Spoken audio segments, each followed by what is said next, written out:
Well, good evening, everyone. You know, it was just a few weeks ago that millions of Americans were intensely engaged in the Senate confirmation hearings of Brett Kavanaugh. Did you believe Dr. Ford, or did you believe Judge Kavanaugh? And even if Judge Kavanaugh was innocent, did you think he should be appointed as a Supreme Court justice? Well, as we watched all the senators talk about this and discuss it and debate it and then finally vote on it, we noticed that their decisions, how they answered those questions, were almost 100% determined amongst party lines. And then, if Facebook and Twitter and the discussions that happen on the news networks it would seem that Americans were also split almost evenly on this. It seems like if you had leanings to the political left, you were against Kavanaugh being confirmed. If you had leanings to the political right, you were for him being confirmed. Now, how is it that thinking people can all look at the same data and arrive at radically different conclusions? Well, I'll give you the answer in one word: horizons. Now, horizons are how we interpret our world. Horizons are comprised of factors involving our race, gender, ethics, nationality, our political, religious, and philosophical convictions, the way we were raised, the academic institutions we attended, and the very group of people whose acceptance and respect we desire. There's just no way around this. Horizons are like eyeglasses that we all wear, and they're tinted, and the lenses provide us with a somewhat distorted picture of our world. Again, no way around this. That's just the way it is, and that's the main reason why we can all look at the same data and come at different conclusions. Well, that happens with historians as well. All historians are wearing glasses. Dr. Crossan wears these glasses, are his horizons. I wear them. Dr. Swain wears them. And every last one of you in here wear those glasses as well. The problem is that most of us don't realize that we have these glasses on. And even if we do, we make very little effort to see that we can minimize the negative impact these glasses have on our decisions. It's these horizons rather than the data that often inform our decisions more than anything else.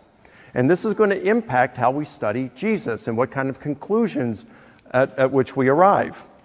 And it's not just studies about who Jesus was, historians in that area. It's also historians who deal in non-religious matters. For example, Professor Swain here is an expert in the late Roman Empire. Now, I would guess, we haven't talked about this, but I would guess that there are a lot of issues that historians in your discipline discuss, and there's no consensus. There's no consensus in anything about Jesus either, a lot of things about Jesus. And it's not just historians, it's also in science. Scientists debate over a lot of issues, such as in the universe in which we exist. Do we live in the only universe, or is our universe just one of many? What about the laws of nature? Are all the laws of nature defeasible, or are there a few laws that are indefeasible? And what about those who embrace a naturalistic evolutionary theory of amoeba to man and everything's just natural? How did human consciousness come about through naturalistic evolutionary processes? Even those who would say we're all here by naturalistic evolutionary processes, the whole thing, they disagree on how human consciousness evolved. And some, like Colin McGinn, who's an atheist philosopher of the mind who's taught at Oxford, he has said that the problem is insoluble. There is no answer. We can't come to an answer. It's too difficult. So even scientists, despite the use of scientific method, there's many issues that they're not going to have a consensus on. So with this in mind, I want to make three important considerations to remember when we're discussing Jesus in history. The first one is just coming out from what we just discussed, and that is, because of the horizons of historians, there will never be a consensus on who Jesus is or who he was. Because of the horizons of historians, there will never be a consensus on who Jesus was. The second consideration for us to look at is there are three kinds of Jesuses. The first kind of Jesus we can call the historical Jesus. Now that's the kind of Jesus that historians can pretty much verify through using their tools and apart from faith. It's only what we can prove with Jesus with a pretty good amount of certainty. The second Jesus is the Christ of faith.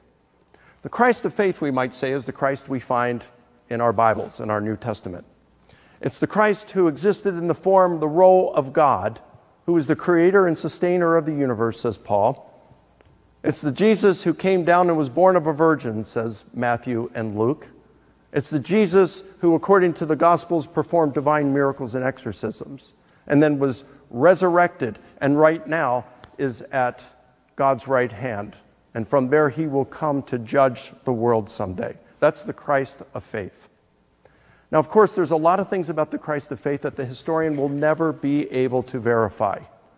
For example, a historian could verify that Jesus died for, take the statement, Jesus died for our sins. Historian could verify the historical element of that he died, but historians don't have the tools to say whether his death atones for sins.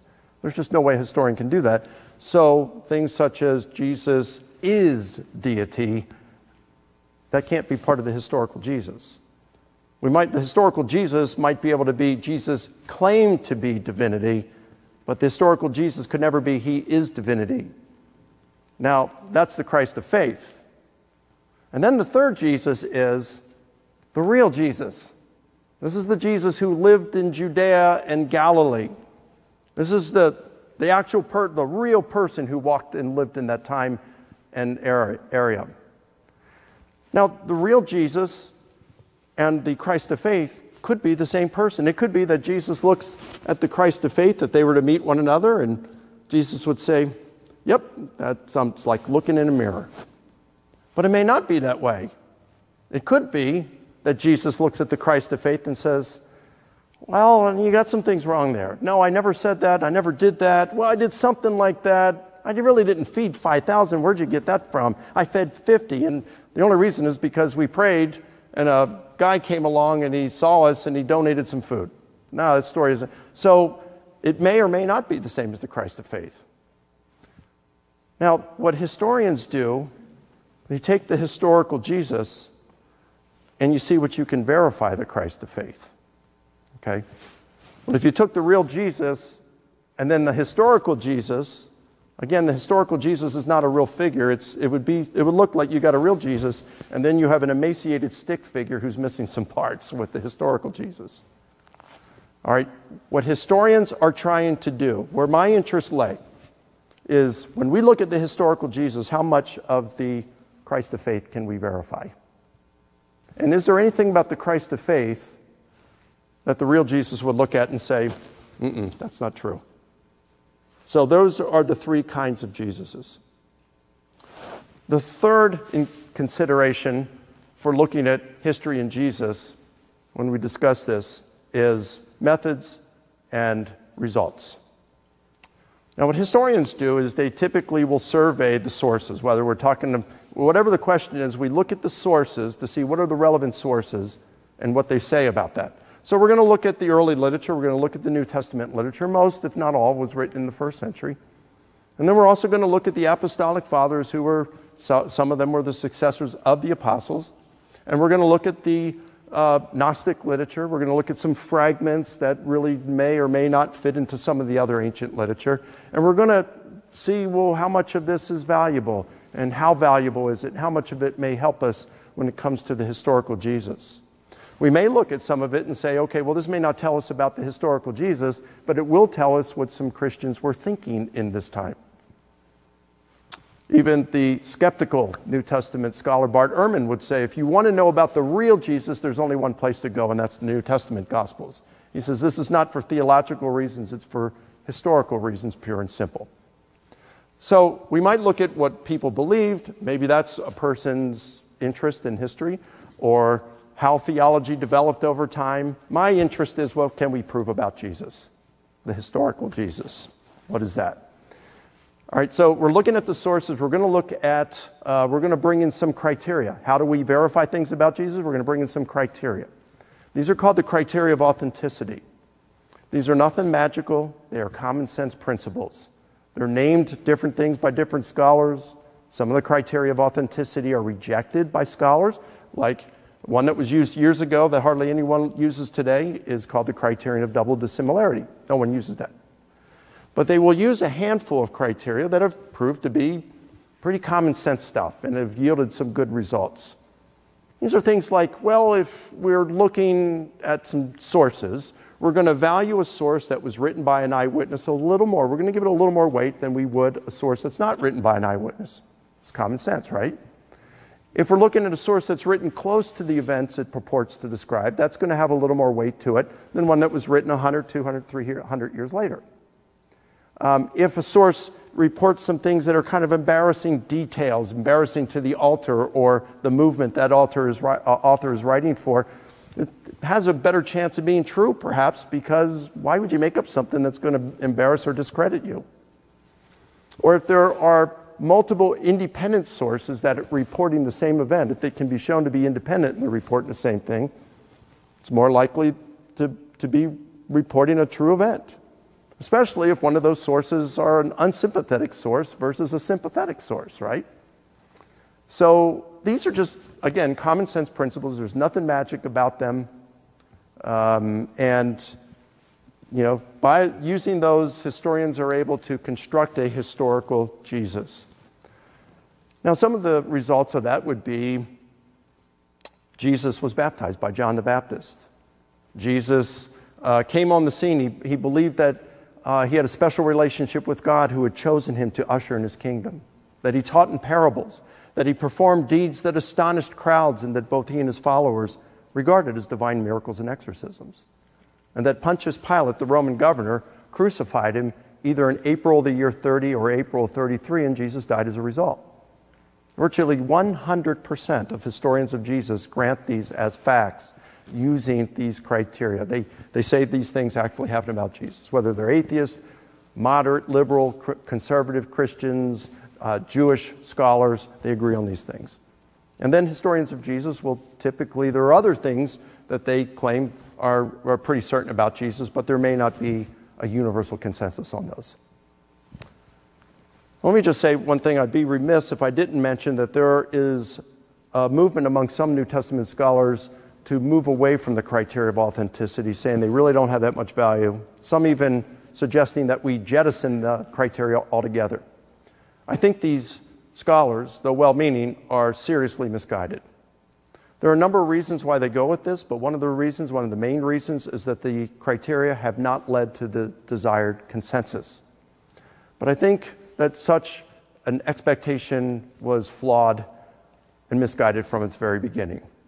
Again, historians, there's never going to be a consensus on Jesus because of the disparity of horizons.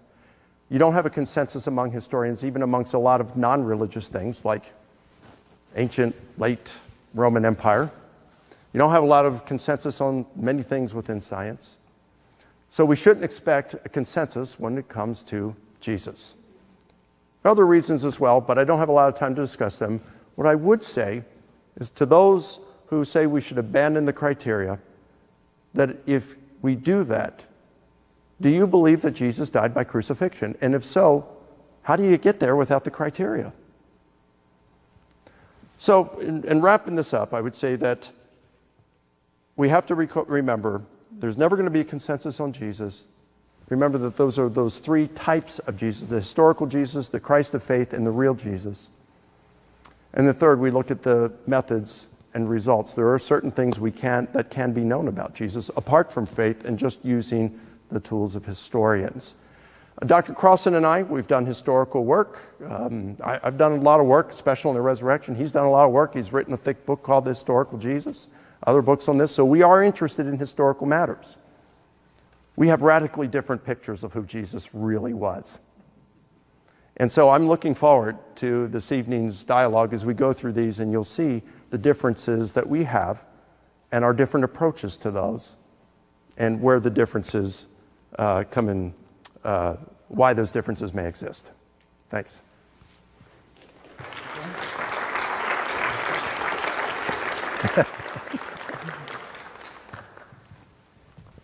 So a word about myself, if you will, and my presuppositions.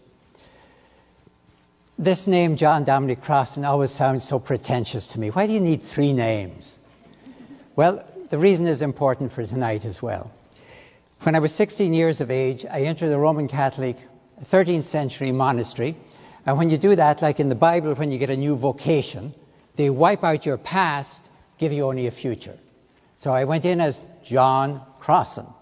That's still what's on my passport, driving license, and what the TSA people know me by. I became Brother Dominic. 19 years later, having realized that celibacy is vastly overrated, I decided to leave the monastery and the priesthood, but I was taking it all, with that exception, with me. So I put Dominic in the middle. It has no legal standing whatsoever. My government knows me as John. My God knows me as Dominic. At the moment, they're not on speaking terms, so there's no confusion. Out of that monastery, I took years of studying Thomas Aquinas. And it formed my mind as an intensely dialectical mind, for better or for worse. Here's what I mean by a dialectic. Take a coin out of your pocket.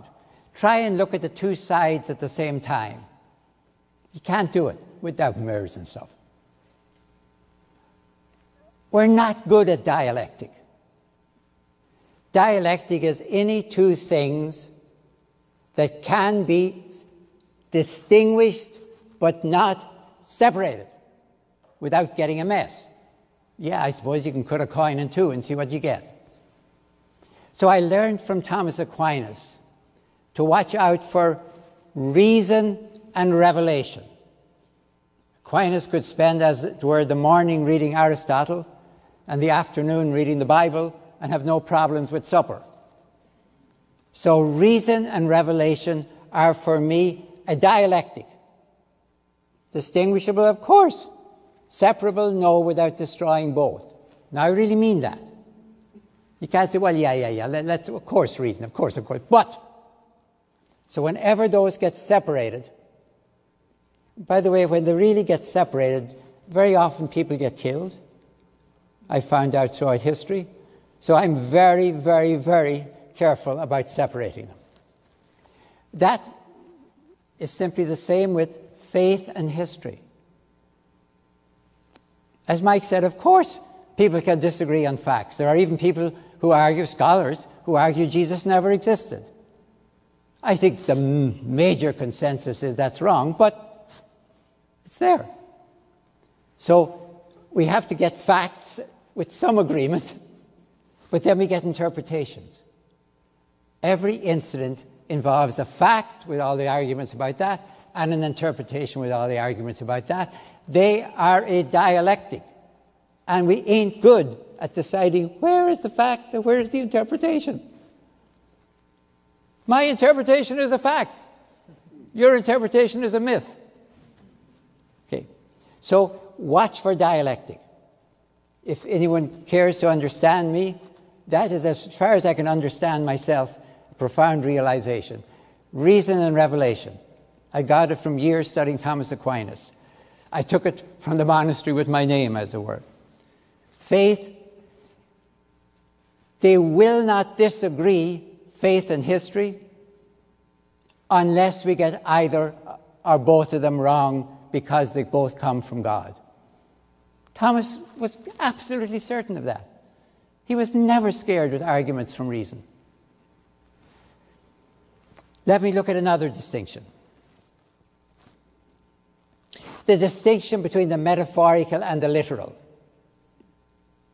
Don't confuse them between the metaphorical and the real.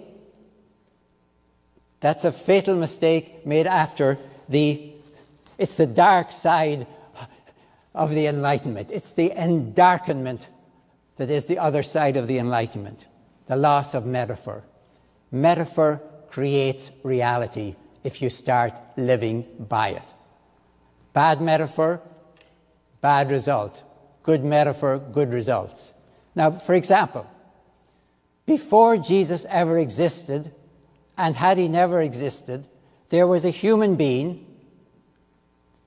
in the Mediterranean world of the first century and the preceding one, whose titles were Lord, Son of God, God incarnate, Savior of the world, even Redeemer from sin, and of course I'm talking about Caesar the Augustus. And when you hear Caesar the Augustus, think of Jesus the Christ. Augustus is not his family name. It's his title, the one to be worshipped, from Sebomai. Now, is that metaphorical or literal? Did Augustus get up in the morning and say, God wants breakfast? On the other hand, it would be very unwise to say, you do understand, Your Imperial Highness, you're just a metaphor. I wouldn't do that. Because it's real, in that mysterious way that you would never say, it's just a metaphor. Because it's creating the reality of the Roman world. I always think that child born of Julius Caesar and Cleopatra called Caesarion, Little Caesar, when the stranglers ordered by Augustus approached him at the age of 17 to execute him, did he say, I'm just a metaphor? Metaphor creates reality. And if you can say that's just a metaphor, you've lost the game before you begin. So, those are the dialectical forms that form my mind. They are, to use Mike's, these are the glasses of my mind. So when I turn to Jesus, as a historian first, I know, but didn't somebody say when Jesus started talking, or say to Paul, but Paul, we've got a Lord, Son of God, Savior of the world. What do we want another one for? Or is that the profound revolution that was Jesus and Christianity? That the Romans would have said, our program is peace, of course, the Pax Romana, peace through victory. That's how we get peace. That is our great metaphor, and look, it's creating the reality of a successful empire. And Jesus, coming out of the Jewish tradition, would have said, you get peace through justice. All you get from victory is lull. Something like the eye of the hurricane that maybe makes you think everything is fine before the second wall arrives. So I want to ask, always, when I hear anything about Jesus, I can ask if you want, is it metaphorical or literal? You can ask, do I think they made that distinction? Do I think I'm making that distinction? But be very clear, if I ever say something is metaphorical, I mean it is far more important and powerful than the literal. The literal, no matter how important it is never more important than the metaphorical. That'll do me.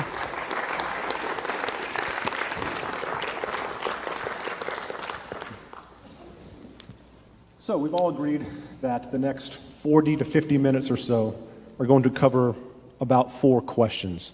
That's going to be not simply not enough. We're all going to leave here wanting more, but that's going to be inevitable in some way, because the fact that you're here on a Wednesday night instead of binging your Netflix means that you're seekers of knowledge, and so inevitably you're going to be unsatisfied. But we're going to cover some ground to some extent.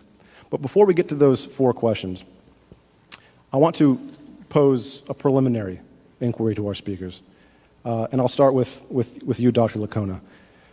Could you, just to establish some kind of common ground, and again on our ethic of good faith and mutual respect. Could you establish a few points that you agree with, Dr. Crossan? Maybe a few points that you think are worth further consideration. Yeah, I think primarily I would say the idea of metaphor being powerful, it being important, I completely agree there. I also agree that metaphor can, in some sense, be more important than literal, depending on what we're talking about. I think it can, I mean, you can just state the dry, cold, hard facts of literalness, and those are important, but if you look at the metaphor and what the meaning is behind those, that can be moving and even more important. You know, we're both historians. We both have spent time looking at historical Jesus and trying to determine things. Did Jesus do these things? You've gone further than that, and I applaud that. You get into, well, what does this mean? How do we apply this in our lives? And I see that first you have the question that the historian asks, did it occur? And then you go further than that and you say, okay, but what does this mean? That's theology. And then, almost like the pastoral, how does this apply in my life? What are the practical implications for that? So it's kind of like you're wearing three hats, historian, theologian, and pastor in this. So, you know, I can appreciate that. And I love the spirit in which you give things to. Let me just follow on that. But for me, even as a historian, if all you've got to say is, here's what Jesus said, I think it's bad history, because you have to at least say, and he's making a claim on the human race. And I think it's absurd, you know. But if somebody makes a claim, like Jesus definitely is making a claim. He's not just a nice guy, pats little babies, tells little stories.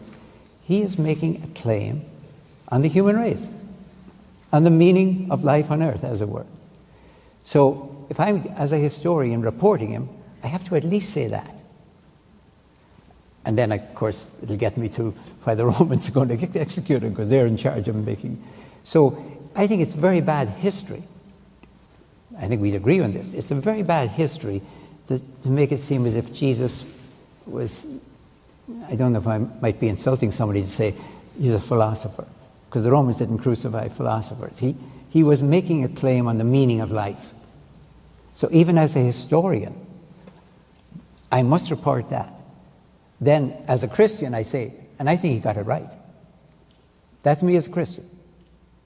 But, you know, if I was dealing with a historian who was, say, a committed atheist or something, we should be able to agree, yeah, no, Jesus didn't just say, be nice to one another. He didn't even just say, love one another. He said, love one another and don't be like the Romans. So, I mean, I think that's a powerful basis that mustn't be lost in any debates between us. How about some points in Dr. Licona's opening statements that you should stand by? I would agree profoundly with there have to be criteria. I don't know. I don't understand it if somebody says, well, it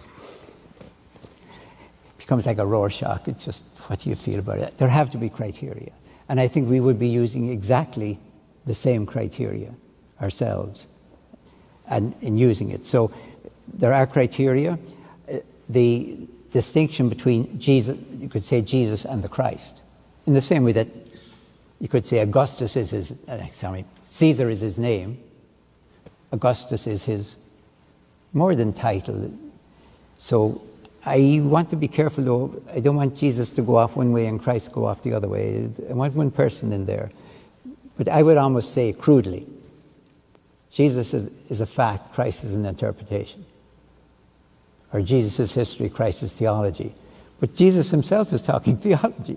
So I don't know how to do history with Jesus and avoid theology. I do know how I could deny his theology, or affirm his theology, or live it. But I wouldn't know how to do a good historical explanation of Jesus if I let him drift totally away from it. Good. Thank you both. Question one. Dr. Licona, we'll start with you. Do the Gospels contain eyewitness testimony? Oh, I would say yes. And I'd say yes, definitely. I would especially say that would be the case with Mark and John. Mark, let's go with Mark here, because almost everyone agrees that's the first gospel to have been written. So we've got Papias, a guy named Papias, and both Irenaeus and Eusebius say that Papias was affiliated with one of the apostles, whether it was John, the son of Zebedee, or a minor disciple named John the Elder, of course, is disputed.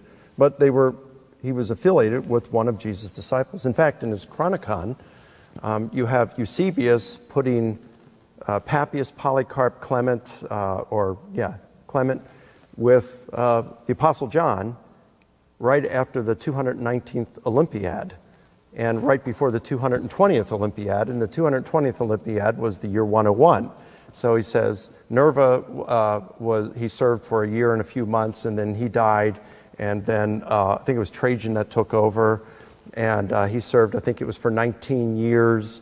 And it was during Nerva's time that John, the son of Zebedee, was released from exile. And then he says that his successors, the apostolic successors, or John's disciples would have been like Papias and Polycarp, and you name some of these folks. So Eusebius seems to be putting Papias before the year 101. Now, whether Papias wrote his interpretations of his 5 volumes of the interpretations of Jesus' discourses, we don't know. It could have been a couple decades later. But he would have gotten his information from this disciple of Jesus during the 1st century. And Papias says that Papias said that this disciple of Jesus, told him that Mark got his information from Peter. And he wrote down what he remembered Peter saying. So here we've got this guy, Papias, who heard directly from one of Jesus' disciples that Mark was writing down what he heard directly from Peter. That's pretty remarkable.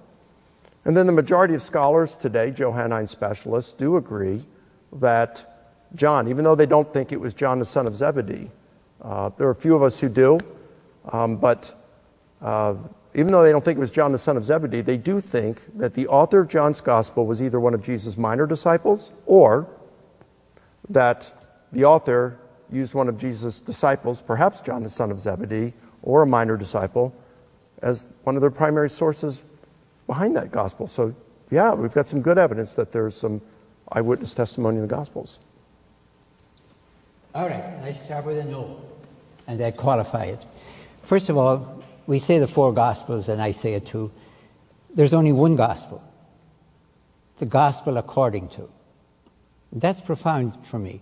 It's not the Gospel of Mark, Matthew, Luke, John. It's the Gospel according to. There's only one Gospel, which is Jesus. 4 versions. I think Paul would say mine too, so 5 versions. Okay. 5 versions. Gospel is not a fact, it's an interpretation. Good news. If to take your example before, I said, good news, Kavanaugh is on the Supreme Court. Fair enough. I have a fact, he is, and I have an interpretation. Doesn't mean it's wrong, but somebody else could say bad news, he's on it. Those are the 2 interpretations of a fact. So gospel is an interpretation. Now, if I looked at Matthew, Mark, Luke, and John from scratch and knew nothing about it, my first wouldn't be, these must be 4 eyewitnesses trying to tell, what happened.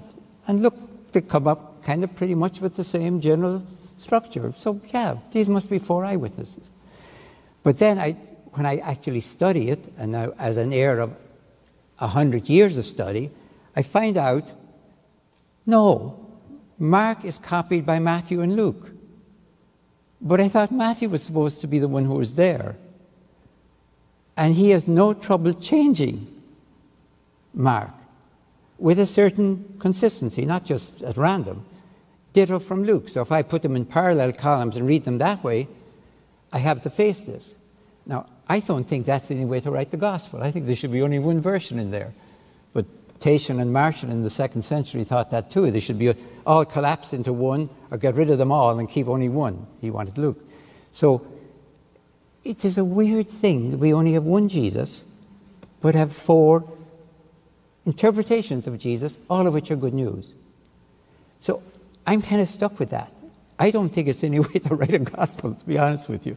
Certainly not the way I would have done. It's problematic, though, to the question of whether there is eyewitness testimony in the gospel. Yes, let me get to that then. So, what you were describing there, by the way, in a court of law is called hearsay, not eyewitness.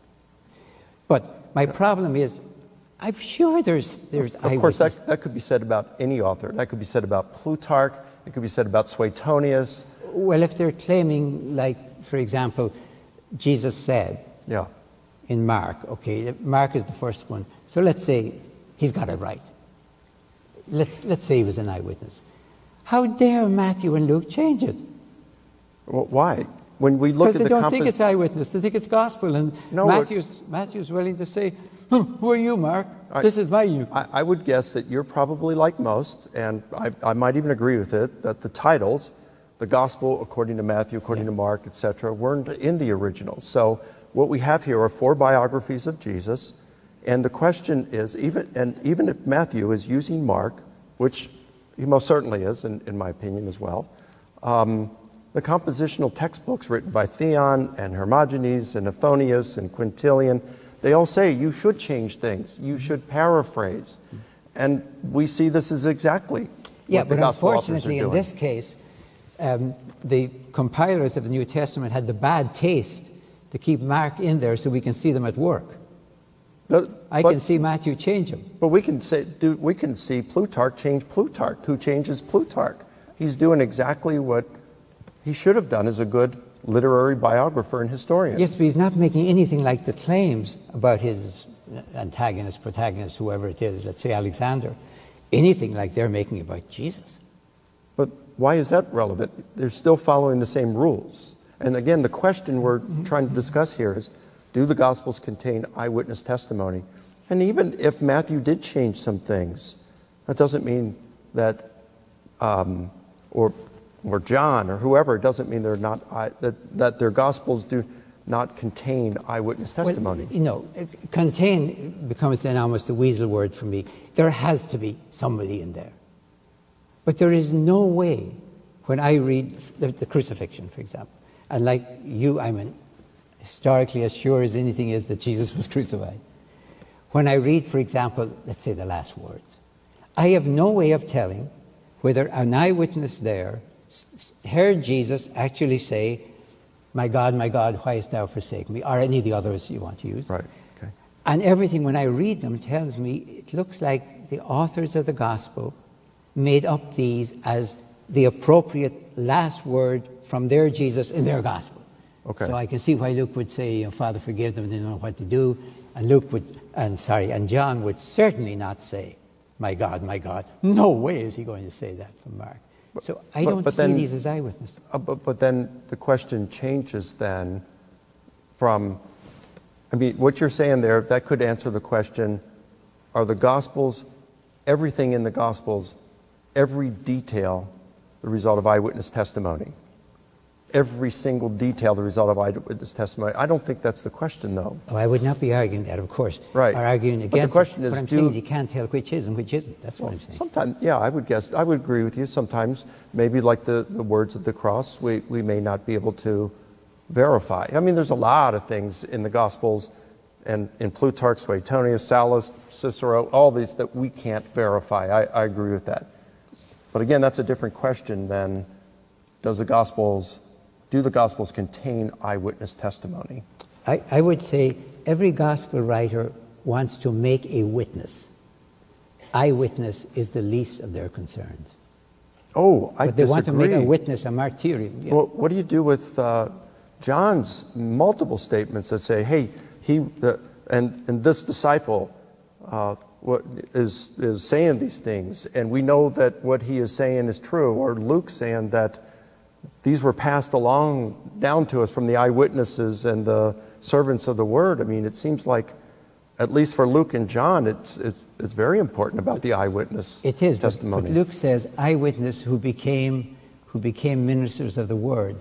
I am absolutely certain there has to be eyewitness in there.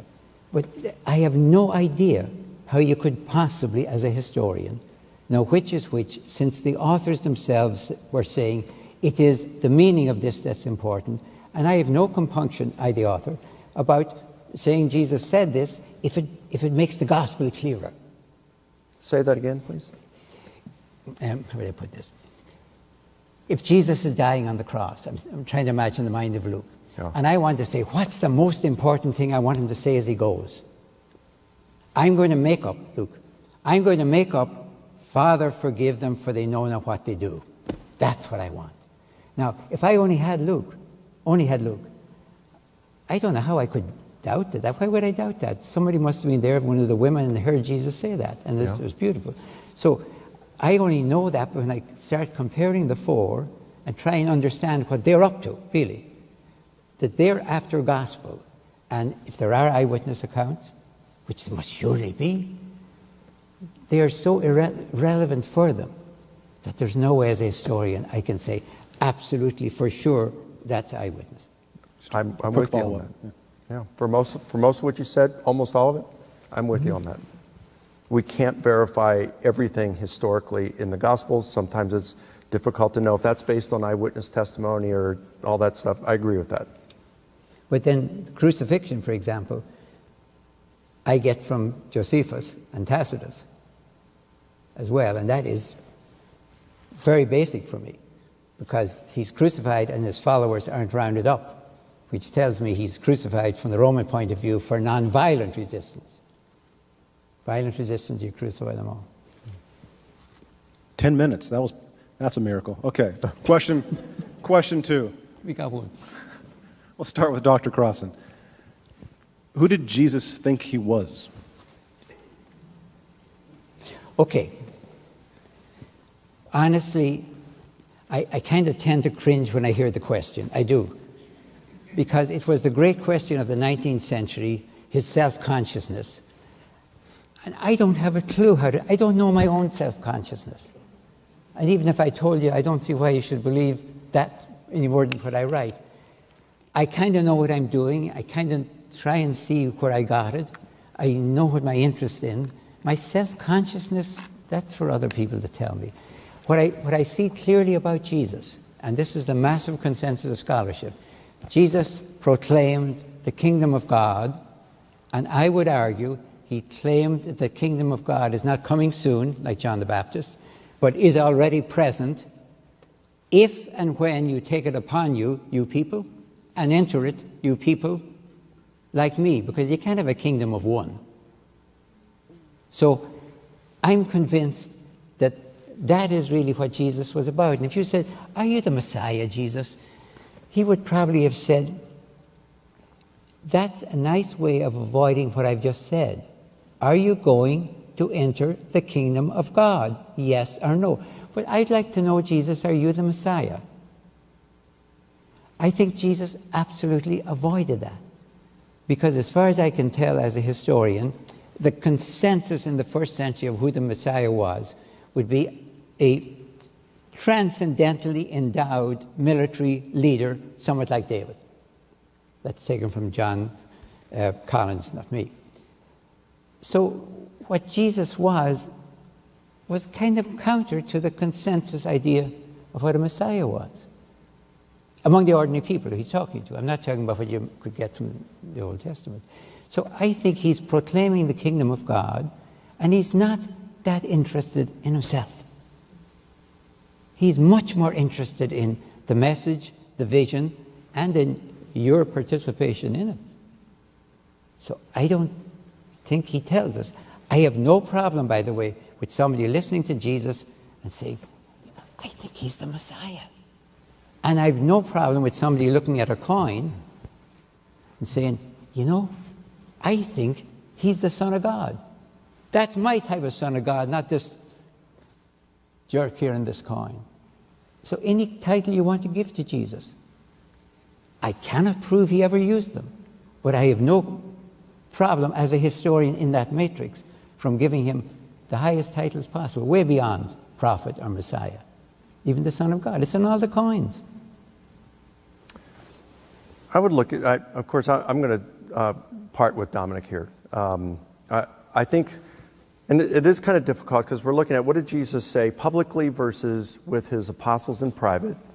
And what did he say explicitly versus implicitly, and then what he did and how people interpreted him. So when I look at the, I think Dominic's correct about the coins. All right, so Caesar was called the Son of God. He was called the Savior of the world.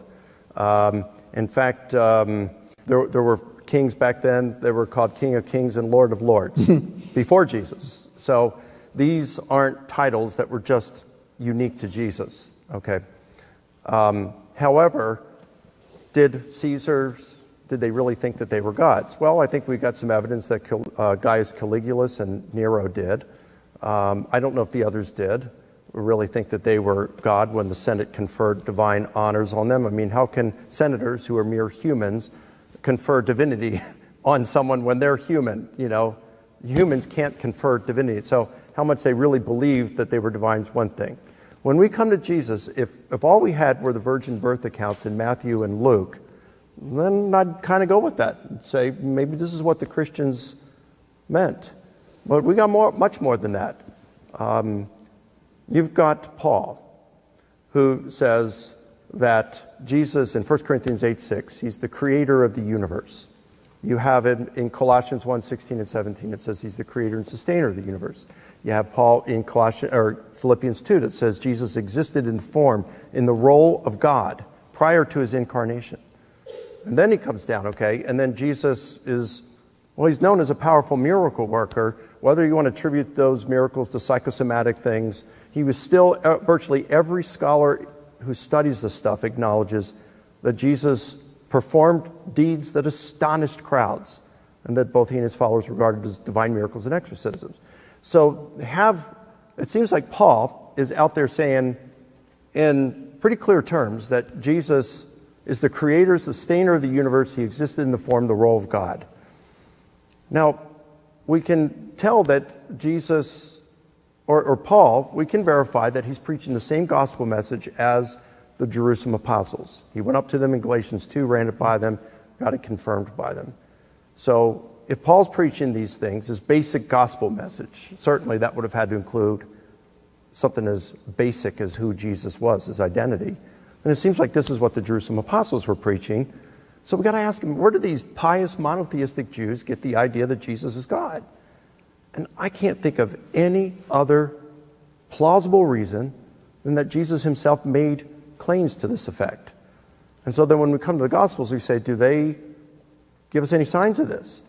And you come to Mark, the first Gospel. It's biography. It's there to illustrate, illuminate who Jesus is through his deeds. What are his deeds? Well, it opens up, as Isaiah the prophet said, the voice of one crying in the wilderness, prepare the way of the Lord, make straight his paths. It's not Jesus preparing the way of God, it's John the Baptist preparing the way for Jesus. Mark chapter 2, he heals a paralytic and forgives him his sins. The Jewish leaders say it's blasphemy. Only God can forgive sins. Chapter 3, they say it's his exorcisms is Satan casting out Satan. And Jesus says, no, it's me binding the strong man Satan and plundering his kingdom from souls. Chapter 4, he calms the wind. The Old Testament says something God does. Chapter 5, he raises the dead. Something the Old Testament says only God does. Chapter 6, he walks on the water. Something the Old Testament says only God does. The whole Gospel of Mark is painting this portrait of Jesus as God through his deeds. So this is what the earliest Christians are saying. This is based on the eyewitness testimony of what Mark gets from Peter of what happened. So yeah, I think whether he said things implicitly or explicitly or through his words, his deeds, or both, I think he claimed to be more than Messiah. He claimed to be God. He claimed to be God's uniquely divine Son. And that's quite different than the Senate saying Caesar is the Son of God. I would accept totally as the best way anyone ever says it in the New Testament, even Patrick Paul, what John says in the prologue, that the Logos was with God from all eternity, and the Logos became incarnate in Jesus. I think it might cause confusion to say Jesus was there from all eternity as if he was poised in heaven waiting for 4 BCE. I think basically, good translation of the Logos would be the dream of God. I think that was there from all eternity. It becomes incarnate in Jesus. But I take more seriously than you would that Caesar is God, because I think it is the metaphor that creates the Roman Empire. And when they said Jesus is God, it's a shorthand, If you know what that means, I have no problem saying it, by the way. But if you take it literally, then you mean God died at 3 p.m. on a Saturday or something, and the world ran on fine for a while? No. If you walked into my office and looked at a picture and said, "Is that Sarah?" I wouldn't say, no, that's just an image of Sarah. I would say, of course, that's Sarah. Jesus is the image of God for Christians. For Christians. He is. He's the way I see God in sandals. Well, what do you do with Paul in 1 Corinthians 8:6 when it says, "One Lord Jesus Christ, by whom are all things, and we exist through him"? He's talking about Jesus as the creator of the universe. It's not the Logos that becomes put in Jesus, almost like a Gnostic view. It is. He's the creator of the universe, according to Paul. I have no problem with that, because Jesus, for me, is the one who took on the Roman Empire with non-violent resistance and said that non-violent resistance is the nature of God. Yes, non-violent resistance is God's way of being. So I have no problem with that, but if you know what you're doing. That's still different than saying he's the creator of the universe. It's not, because I think the only thing that creates the universe and keeps it going is non-violence. Violence is going to destroy it. Well, that just means to keep from destroying the earth. But when you say that he's the creator of the universe and all things came into being through him, that is saying that Jesus existed prior to being incarnated. No, not really. And how can you say that? Because, okay. How could it be more clear? All right, let me put it. Before Jesus existed, for example, Romans had two ideas of divinity and humanity. The gods could come down from wherever they were and put on human lineaments and act like a human being. Now, they certainly weren't human. They were like you and I in Halloween, Gareth. On the other hand, they knew a human being who could descend among the gods because he had done something extraordinary for the human race. Mm-hmm. Let's call that the descending model and the ascending model. There were Christians who ended up being condemned as unorthodox by saying, in effect, Jesus had kind of come down from heaven. He'd been poised there for all eternity, I suppose, and you're on stage, just like the curtains were drawn back, here he comes. That's the descending model, taken right over from good old Greco-Roman paganism. But the Caesars, there wasn't a descending model there. No. They were made gods. They were ascending. Well, let's be a little bit more careful. Caesar was the son of his wife and his mother and Apollo. Yeah, and they were taken up among the gods. Right. Now, not just the Senate. It wasn't just the Senate. They came along later. He was already son of God with Julius Caesar, as you know, adopted son, and he was also born of Apollo. So his credentials were about as divine as you can get. The Senate did. Okay, but he still wouldn't have been pre-existent. He would have come through divine paternity through Atia, just as Jesus, in that sense, would have come from divine paternity through Mary. But it goes beyond the virgin birth with Jesus because he's actually the creator of the universe. And that is radically different than Caesar. Of course it is. That's why I'm a Christian, not a Roman. Honestly. I mean, seriously. I mean, you look at the same statements, and when Son of God is said of Caesar and Son of God is said of... No, they're not saying the same thing. But if you go back into the first century and say, okay, now, I'm a good, open-minded Roman, Paul, and you say Jesus is the Son of God, okay? I have nothing against that. Human beings can become sons of God. I know that. Tell me what your God, your Son of God, or your Lord, or anything, has ever done anything for me. I see what Caesar has done because he's making the Roman Empire looking pretty good, you know. He's up there in heaven among the gods, taking care of all family business. Now tell me what your God. I have no problem with humans becoming incarnate. He's up in heaven, fair enough. I haven't had an enlightenment, so I'm all for that. Tell me what your God is doing for me. That's a first century, a second century question, and Paul would have loved to have an open-minded Roman ask that question, because he knows exactly how to answer it. He would ask him, is Caesar really helping you? Every time you look over the Palatine Hill, what does it do for you? And he would argue and he'd use all of that language, and yes, you're quite right. He would say, the Jesus vision, as it were, the meaning of Jesus, is there from all eternity. So would I. Well, I would, but I noticed we've run out of time, so I want to respect that. Sorry, but I go over, I'm sorry. Good. So, question 3. Dr. Licona, can historians investigate miracles? Absolutely.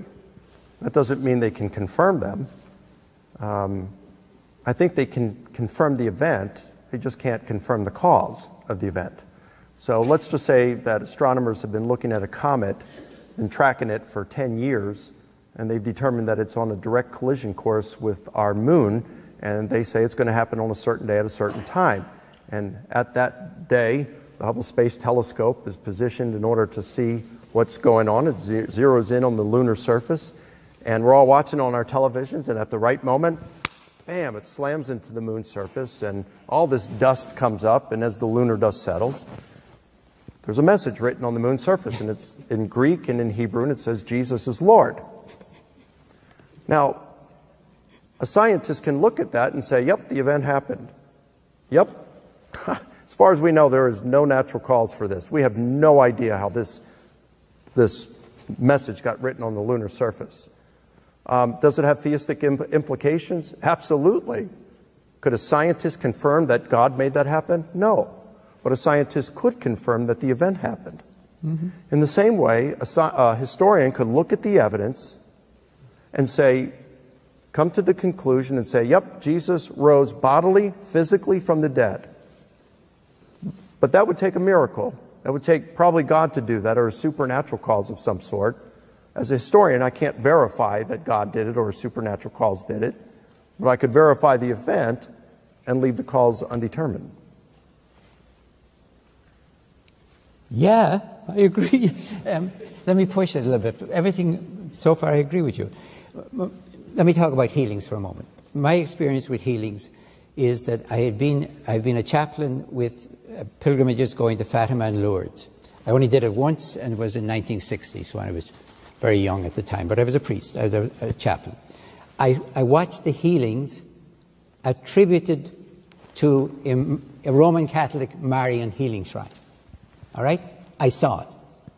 Now, I didn't see anyone on the pilgrimage get out of up from their stretcher. And what horrified me, they've been told in bad theology, if you go to Lourdes and you really believe, you will be cured, was the word. You will be. So I was waiting for, these people are going to be so desolate. They've not only been told that they're sick and they're staying sick, but your faith isn't, it's your fault. Mm. So I watched, why aren't these people absolutely crushed? They weren't. I would have to say they were healed, therapy. Something happened. You can explain it by the community of the sick, the processions, the whole world of the sick, a world for them. But they went back, I'm going to say healed. I never saw anyone cured. Now, maybe if I wasn't there, some other time it happened. So I'm holding on to that. I'm also holding on to being to Esculapius shrines at, Kos, Pergamon, Epidaurus. And what I find is the same type of things attributed there, in testimonials I'm talking about. And some must have happened, because people wrote them down. They're not just propaganda. The same things, though: blind, deaf, mute, troubles with pregnancy, lame. The same things that are characteristic of Lourdes, same thing characteristic of Esculapius, same things characteristic of Jesus. So as a historian, I am absolutely convinced that Jesus was a major healer. Now, any given case there, you could say it's a typical case rather than an individual, fine. But he was a major healer. So as a historian, then, I have to ask myself, why do I think was he conning everyone? What was happening? I think that's an historical question. What is happening? If they want to call it a miracle, that's a separate issue. But I still want to know the phenomenon itself. Now, at Esculapius, I find that the testimonials are all talking about deaf, mute. But then the stories say he raised the dead. So the stories of the healings come from his department of medical records, and the raising of the dead comes from his department of public relations. I don't, but Zeus in the story had to kill him because he was messing up the proportions of the universe. I don't believe for a second he raised the dead.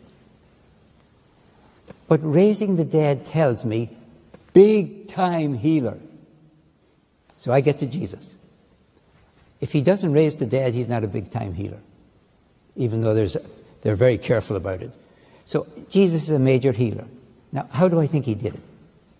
I'm going to tell you how I think he did it. These are glasses. I've had to wear them all my life. Without them, I'm a scholar all my life. Technically, I would be blind.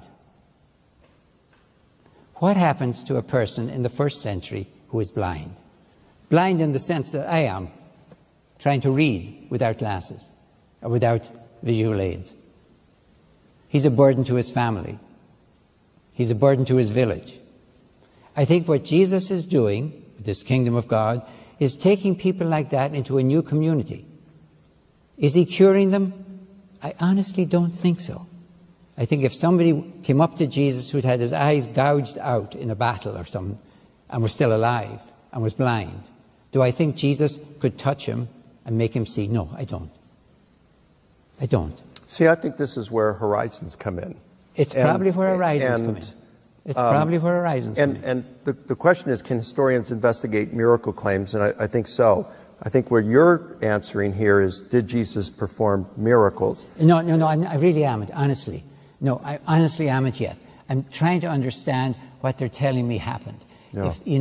If when they said Jesus put his hands on them and he saw, if I could be there at that moment, was I seeing, as it were, the person with the eyes gouged out, which I would agree with you would be beyond any medical explanation. Let's just say the person was born blind and then all of a sudden they can see. I mean, that would be a miracle, right? No, I don't think so. Really? If they're blind and then they can see? I don't know. Why wouldn't that be a miracle? It may be quite within our possibilities. But you are ruling on all right. So you do think, all right, the answer for you is historians can investigate miracle claims, but when it comes to things like miracles like raising the dead, you're adjudicating on that and you're saying that did not happen. So you're acting as a historian there. What I want to know is why you don't think Jesus could raise the dead. Okay, I'm looking at the stories we have. We have the three. Jairus' daughter, they're very careful. Maybe she's in a coma. Jairus' daughter, widow's son, okay. And... Lazarus. Yeah, okay. Lazarus. It's almost like he's working at it. Jairus' daughter, coma, sleep, or dead, we don't know. Okay, on the way to the tomb, that sounds more like it. But Lazarus, the one that should be the best, Lazarus is an almost brutal parody on the idea of raising the dead, coming up with the final statement that no, I am the resurrection and the life, and if you believe in me, you'll never die. And at that point, whether we like it or not, he ain't using death the way he's been using it all the way through that story. I think John is parodying the idea of literally kind of raising the dead, kind of coming out of the tomb, that idea. Because I am the resurrection and life, believe in me, you will not die. Yeah, but then he says to Mary, he says, you believe this? Do you believe this? Or is it Martha? He says to one of them, do you believe this? And she says, yes, I know that we will see, we will be raised in the general resurrection. And then it's as though because he is the resurrection, he has that power. And it is in John, right? Yeah. And he talks about how he has that power in him. I think it's John chapter 5 or 9 or 13, one of those, where he says he can raise the dead. He has that power to do so. So if he is the resurrection in that sense, I think you could take him as saying he has the power to raise the dead, and that's what he does in John. But even if whatever would happen in John there, that still wouldn't account for Luke, the widow's son, and it wouldn't account for Matthew and Mark talking about Jairus, raising of Jairus' daughter. So would you really believe, let me go literal for a moment, that Jesus could raise the dead, and this is it? What do you mean, this is it? One maybe, one possibly, one maybe she's sleeping. Well, why do you say possibly? Because they came out and said, your daughter is dead. Yeah, I know, but Why can't they come right out and say it if that's what they want to say? They did. Remember, in Mark or Luke's version, you have Jairus come up and says, my daughter's about to die. And the people then. And then on the way, the servants come out and say, yeah. don't trouble him anymore. Your daughter is now dead. Yeah. So, I mean, she's dead. Yeah. The widow's son is dead. Lazarus is dead. And Jesus raises them. So I'm not saying we got enough evidence to prove it, okay? But that's another issue. Yeah. But I mean, the question they're asking is, can historians investigate miracle claims and adjudicate on them? And I think I've said yes, and I think from your answer, you'd say yes. We just arrive at different conclusions on some things. I don't want to I agree with that. Okay. I really did. The most you could say, when they say in Lourdes, there is no medical evidence to explain this, I want to laugh. I don't give medicine or doctors, to be honest with you, that sort of power that they can tell me what's going on half the time. Yeah. I'm 84 years of age, and they don't know what's going on half the time. Believe me, I'm very happy for them to be around. But that's why we get second and third opinions. What right? What I really don't want to do is give up immediately. Somebody said, "Well, I don't believe in miracles, so I'll skip this." I want to say, tell me what you think is happening, even as a historian. Then, or another way of saying it, don't tell me you don't believe in the devil. I want to know why there's so many epileptics, if you want to say that, at the time of Jesus. How come all of a sudden we have demoniacs all over the place in the first century? Where were they in the Old Testament? Who's creating demoniacs? The Romans, I think. No, I'm ready to go on. Sorry, I know we're ignoring you, aren't we? Is there a timekeeper? Dr. Crossan, did Jesus rise from the dead? Absolutely. But I consider it metaphorical and not literal. And if you act accordingly, by taking it metaphorically, it becomes reality. Now, let me unpack that just a little bit. I will be careful on time. Every major incident in the life of Jesus, let's put it this way, is recorded in the New Testament. I mean, you know, if you were painting the New Testament, you'd know what the flight into Egypt was like. You know, the Transfiguration is described. The Ascension is described twice. You know, the only one that is never described is the resurrection itself, the most important of them all. There are lots of stories about women and men at the tomb. Women and men. There's lots of stories of women and men having visions afterwards. Almost too many of them. Why don't they describe the actual resurrection? They show you the effects, they show you the consequences, they show you the results. They never describe the most important moment himself. If somebody said to Paul, okay, Paul, we got it. We know what a crucifixion looks like. You don't have to describe that. Tell us what the resurrection was like. If we were there, what would we have seen? Now, secondly, what we have in our Western tradition that you all know in the art is Jesus coming out of the tomb. It's quite easy to imagine it. You can ask without being stupid or unreasonable, could you have a camera there and film it? People have asked that. The whole Eastern tradition, which is closer to the New Testament tradition, has Jesus taking Adam and Eve, that is the human race, out with him. So now you're asking me, do I take literally that Jesus came out of the tomb as in the Western tradition? I at least can imagine that. I really could imagine that, take that literally. I don't. But if you take it literally, and I take it metaphorically, what I really want to discuss with you is what it means for you. Because that, I think, is a first century question. I don't think if Paul takes it as literally as he wants and describes it to his Corinthians, whatever, here's what actually happened. And they say, if we had a camera there, an iPhone, could we have taken a picture? And he says, yes, you could.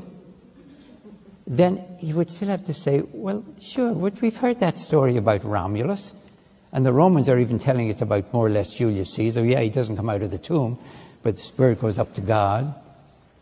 So what are you telling us that's particularly new. Why should we care about it? On the other hand, in the Eastern tradition, the resurrection is about the whole human race. Now, there is no way I can take that literally. Jesus taking the hand, the limp wrist actually, of Adam and Eve and taking them out of the sepulchre as the beginning of the general resurrection? How do I take that literally? I can take the Western one literally. I don't, but I could at least. I can't take the Eastern one. So yeah, I think what we have to decide is, what is the resurrection? How is it distinct from an ascension? Why did, in Jewish matrix, they come up with resurrection rather than ascension? It would be very simple to have found an empty tomb, have had visions and say Jesus has ascended up to God, like Enoch or like Elijah, like possibly Moses even. He is with God. Why did they say resurrection? That's the question as a historian I have to face. And what does it mean then, I can ask. And then as a Christian, do I believe in it and live accordingly? Yes. And I think if I was discussing this with Paul and I wanted to debate with him literal, metaphorical, he would say, get over it, Dominic. Are you living a resurrected life? Well, I'm trying, but I'm not doing too good, Paul. That's all he would care about.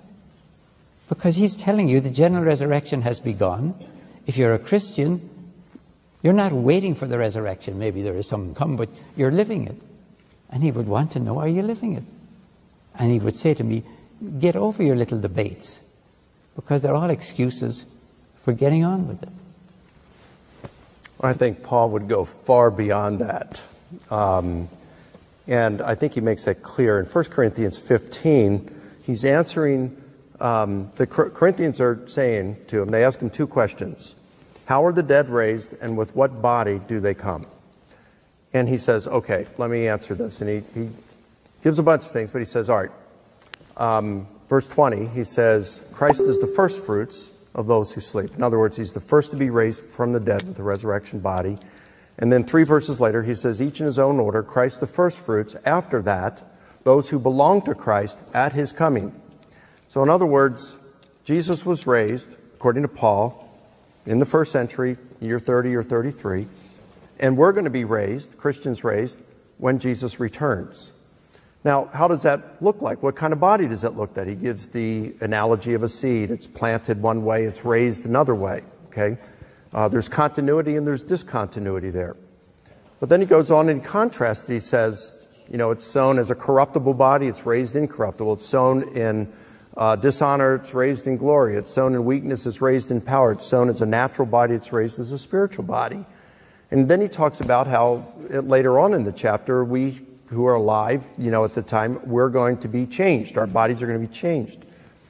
In 2 Corinthians 5:8, he says, to be absent from the body is to be present with the Lord. So this view that Paul has is when we die, our bodies are buried, our spirit leaves our body and goes to be with Christ in heaven. Whereas a disembodied spirit. And then when Christ returns, he brings our spirits back with him, puts it back in our corpses, resurrects our corpses, and transforms them into an immortal, glorious, powerful body that's animated by the Holy Spirit. And this is precisely the image that we find in 1 Thessalonians 4, when Paul is encouraging the Christians about those who have already died as believers. And he says, hey, we don't want you to grieve as those who don't have this hope. But when Christ returns, he's going to bring those dead in Christ with him. And then the trumpet will sound, and the dead in Christ will be raised first. Well, wait a minute. If he's bringing them back with him, how are they going to be raised? Simple. He's bringing back the spirits of believers with him. And then they're going to be put back in the bodies, and those bodies are going to be raised and transformed. It is a bodily, physical resurrection. We're going to be raised just as Christ was raised. And Paul says elsewhere that if you confess with your mouth Jesus is Lord and believe your heart that God raised him from the dead, you will be saved. Resurrection's part of that.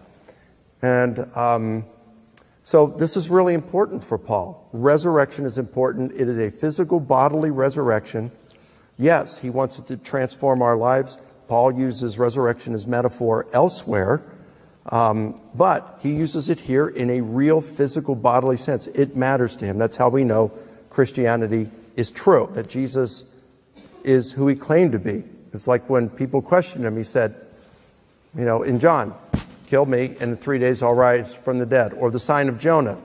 Just as Jonah was 3 days and 3 nights in the great fish, so will the Son of Man be in the heart of the earth, and then he will raise. So he predicts his death. He predicts his resurrection. And this is consistent with what we find in all 4 Gospels. Christianity is true because Jesus rose from the dead. That's the test by which we can know. It's not just a metaphor, a nice thought by which we can use to live our lives. The earliest Christians are looking at it as an event that occurred in history. And when we look at how the skeptics responded to it, they said the disciples stole the body, the gardener reburied the body, Jesus faked his death. And the Christians, so they understood the Christians to be claiming it as a literal event. And notice how the Christians did not respond. They didn't say, get over it. It's just a metaphor. It doesn't matter. Are you living the Christian life? No, they defended the bodily resurrection of Jesus. So I think we have every reason to believe that the resurrection was meant to be understood as a real event, and no really good reasons to think that it wasn't. And in terms of the Eastern tradition, I've read Dominic's stuff. He appeals to the Odes of Solomon, which is a hymnal in the early 2nd century. I mean, I don't appeal to hymns like, in the garden, he walks with me and talks with me and tells me I am his own. I mean, that's poetry. It's not meant to be interpreted. There's flexibilities in it. He goes with 2 frescoes in churches in Egypt, built in the 4th and 5th century. Art. He goes with the Gospel of Peter, which by his own admission is middle of the 2nd century. He says it's even dependent on all 4 Gospels. It's preserved in a single fragment dated 550 plus years after Jesus. And based on that, hypothesizes a cross gospel for which there isn't a scrap of evidence and for which he hasn't been able to convince a single other scholar in the universe.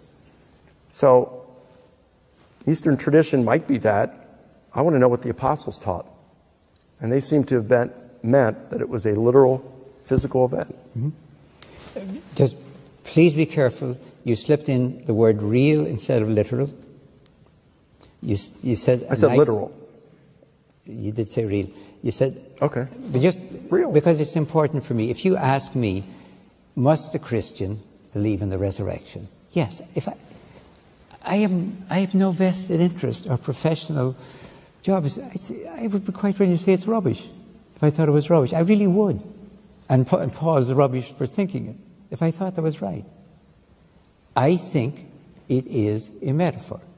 I don't think you can take it literally because, for example, when Paul says the first fruits of those who have slept, that's exactly the same expression used in Matthew, as you know, when they come out of the tombs. Well, actually, no, in Matthew, those raised saints are the first fruits then, not Jesus, because they're raised at Jesus' death, not his resurrection. And I think that that's probably just portents anyway. No, it's not. It's they're trying to fit this into the Jewish tradition where the idea of a single person starting the general resurrection is absurd, because obviously, what about all the ones up to that point? Okay, if we're starting the general resurrection now, fine. Jesus can't come out alone. So the sleepers is their expression for it. Matthew has it, and you're right, by the way, it's poetry. And some of the most important stuff is in poetry. They're the hymns. That's where people chant. Before anyone's writing gospels, they're probably chanting hymns. So the sleepers, if you will, those who have slept, is verbatim in Matthew and in Paul. And it's also in the Gospel of Peter. I don't think they say that they were sleeping in Matthew. No, I'm sorry. Those who have slept is their expression for the dead. Right. Maybe just the just among the dead, but who had to arise with Jesus. Because otherwise we're not talking about the general resurrection. So the important thing for me is that whether you take this literally or metaphorically, I don't know how you could possibly take the plurality literally. Did nobody notice the other empty tombs? Yeah, I don't take that literally in Matthew 27 with those race saints. You take that metaphorically. I take, well, here's how I take it as special effects, as portents, pretty much like Livy reports when Julius Caesar is assassinated. Pale ghosts are seen at sunset, that black intestines are seen outside of cattle, there's a darkness, there's a comet, that, you know, things like that. That's how I understand that. I don't really see that as the heroine of hell. That's fair enough, that parallel with the darkening of the sun and the moon and all the rest of it. That's exactly the same thing, the portents at the death of Jesus. But Matthew has a problem. They come out at the death of Jesus. Then he has them kind of hover around because they can't appear before Jesus. You're right. So this is a typical piece of Jewish tradition that Matthew has got wherever, and he's stuck with because he's trying to insert it into a Markan story, and it doesn't fit into a story. Because what are you going to do with these? Mark already has the darkness in the temple. Oh, yeah, no, he's all that. I know that. Okay. But he doesn't. So Matthew is just commingling those things. Yeah, and we find that in ancient Greco-Roman literature where we can confirm a comet that's reported actually was there, but we can also disconfirm that there was an eclipse of the sun at that point. So we can see that we're in agreement here. We're in agreement on this. Okay. It's that these people raise at the death of Jesus and they appear with Jesus. No, they didn't say they appeared with Jesus. It said after his resurrection, they went into the holy city and appeared to others. Too many, something like that, okay. Yeah, so I think they're trying to describe a multitude rising with Jesus. See, I'm just not with that. I don't agree with you there. But bracket that on whether that's what Matthew's doing. We still have Mark, who's getting his information from Peter. We've got Paul. You got Mark. All right, so we still, all right, at minimum, you'll admit, you got Mark, you got John, you got Paul. We got 3 independent sources, multiple independent sources that are reporting a physical, literal resurrection of Jesus. But of course, for you, Mark gets it from Peter.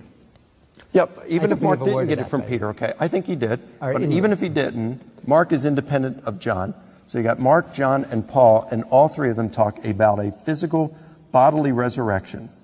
And in fact, Paul goes on to say, if Christ has not been raised, we're not going to be raised. Your faith is worthless. Let's eat and drink, for tomorrow we die. Okay? So it's that important to Paul. They're all multiple independent sources, early sources, rooted in eyewitness testimony, that's talking about a physical, literal resurrection of Jesus. That's pretty strong. That's a lot more than metaphor. And let's face You're it, back again with metaphor, just a metaphor. They are first century sources, and all the stuff that you have for the Eastern stuff, the 2nd century, 4th century, 5th century. I'm not arguing for that. I didn't bring that in tonight. I really didn't. What I'm bringing, the only thing I'm bringing in tonight is this is the major event in the life of Jesus. Why does nobody describe it? But that's positive then. Because if no one was there and they're not describing, like the Gospel of Peter describes it in his very fanciful way with the giant Jesus and a walking, talking cross. We don't have that in the Gospels. There were no eyewitnesses to the actual event, except perhaps the guards in Matthew. So they could have invented it, but they didn't. So I think that this that could easily show that because they didn't invent it, but they still talk about the empty tomb and they talk about the post-resurrection appearances, that they didn't invent it, I think works in, if anything, to the authenticity of the accounts. I don't see that the most important event in the life of Jesus, if they have a nice, clear, literal view, like most of us do have, because we've been watching art for the Western art shows Jesus there, he's rising up. It looks quite literal to me. If I leave everything out and I just look at those images, that's what most people are imagining. If they ask, Jesus comes out of the tomb and there's maybe a flash of light or whatever, and he ascends. It's not that hard to describe it. But that's not, I think, what they're talking about. They're talking about a metaphor for the resurrection of the human race. And I don't know how on earth you can, well, I shouldn't say I don't know how, because they have Adam and Eve representing the human race, been coming out with Jesus. But yeah, but that's the frescoes from the 4th and 5th century. That's not New Testament. That's not 1st century literature. But these are, we're talking about when people first tried to draw what they had been talking about. In the 4th and 5th centuries. No, not in the 4th. And no, it's no, no. art. No, not in the 4th. It's not biography, it's art. It's in, no, it's in Ignatius of Antioch. I mean, it's already there. It was taken for granted in the 1st century because resurrection meant, let me put it this way, there was no tradition there was no Jewish tradition of a single person resurrecting. Ascending, yes. I agree. No, I agree. So to say that would be almost incomprehensible. To say that the general resurrection has begun with Jesus alone, I would say is incomprehensible. Well, why does Paul say Christ is the first fruits? Because the first fruits is not just Jesus. That's why Matthew, has, as I said, has the same expression. He doesn't use first fruits, as you know, but he says, those who have slept. What's it?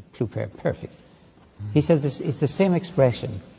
Ton kekaimenon, or something like that. Ton kekaimenon.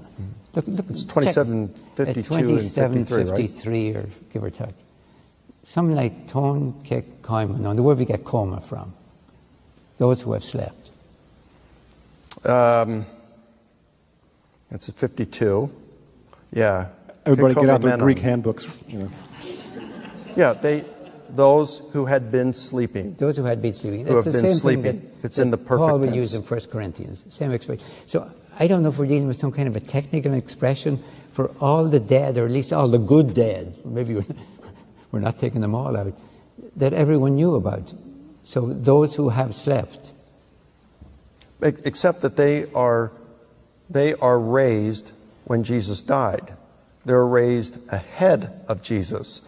Okay, whereas Paul says Christ is the first fruits. So you either have to admit that Matthew contradicts Paul, which you're free to do if you like, or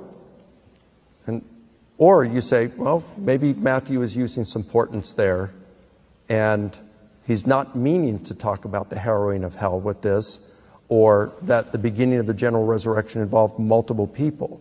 Christ is the first fruits, and then it says those who belong to him will be raised at his coming, at the parousia. Yeah, that's the future. That's the future. Yeah.